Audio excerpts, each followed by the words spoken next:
नमस्कार साथियों, कैसे हैं आप सब?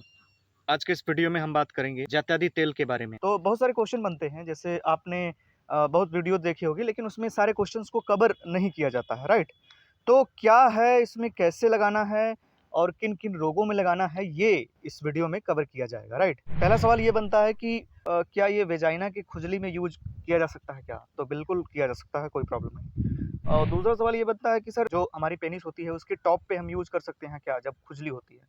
तो या ऑफ कोर्स लगा सकते हैं, कोई प्रॉब्लम नहीं। एक क्वेश्चन था कि सर हमारे वेजाइना में पिछले 6 मंथ से बर्निंग हो रही है, तो क्या इसे यूज़ करें क्या? तो बिल्कुल यूज़ कर सकते हैं, लेकिन अगर आपका वो टाइम पीरियड्स का हो या कोई बर्थ से रिलेटेड कोई प्रॉब्लम हो, तो आप डॉक्टर को एक बार ज़रूर दिखा लीजिएगा, राइट? अब बात करते हैं कि फेस पे लगा सकते हैं क्या? तो अगर आप फेस पे फुंसी है, फोड़े हैं, तो आप उसे लगा सकते हैं, कोई प्रॉब्लम एनल फिशर ठीक हो जाएगा क्या? बिल्कुल ठीक हो जाएगा, लेकिन आप नाइट में आप अपने एनल कैनाल में इंजेक्ट करेंगे 5 एमएल, तब जाकर के डेली बेसिस पे आपको 40 डेज़ करना पड़ेगा, तब जाके ये ठीक होगा, राइट? अब बात करते हैं, क्या एनस की ईचिंग में ये ले सकते हैं? क्या एनस की ईचिंग में भी यूज़ कर सकते हैं क्या?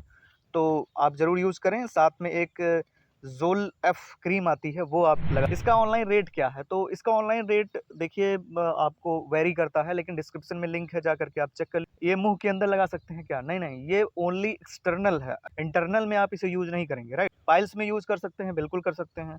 फिसर ठीक हो जाएगा क्या इससे? बिल्कुल ठीक हो जाएगा अगर आप 40 डेज़ इसे यूज़ करते हैं। अब बात कर लेते हैं कि ये जैसे जल जाता है, कट जाता है, ठीक है? और कोई फंगल इन्फेक्शन है, उस पे भी आप लगा सकते हैं, राइट? तो ये क्या क्रैक्ड हील पे यूज़ किया जा सकता है क्या?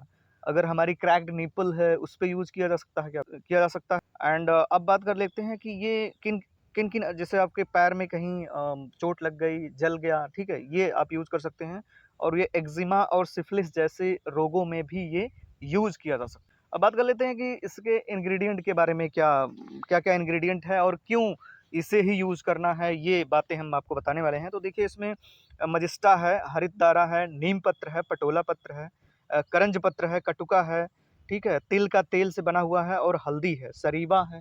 तो ये इन इन जितनी भी ये आयुर्वेदिक इसमें यूज़ किया गया है, ये सारी चीज़ें आपको जो है इसमें इंक्लूडेड मिलेंगी, ताकि आप सभी जो मैंने इसके पहले क्वेश्चंस डिस्कस किया है, तो इन इन औषधीय गुण के कारण हम उन चीज़ों में लगा सकते हैं, राइट? अब सवाल उठता है कि सर इसको हमने चलो परचेज़ कर लिया, लेकिन इसको लगाएँ एनस कैनाल में जो लगाने के लिए बात होती है, तो उसके लिए हमने एक और लिंक दिया है, जिसमें आप रबर का एक कैथेटेटर आता है, वो आप ले लीजिए और एक इंजेक्शंस आती है, वो ले लीजिए। दोनों अपना यूज़ करके आप जो एनस कैनाल में आप इंजेक्ट करेंगे, राइट? तो आशा करता हूँ कि ये वीडियो आपको पसंद आई होगी। अगर पसंद आई है तो लाइक करिए, इस चैनल को सब्सक्राइब करिए और इस वीडियो को अपने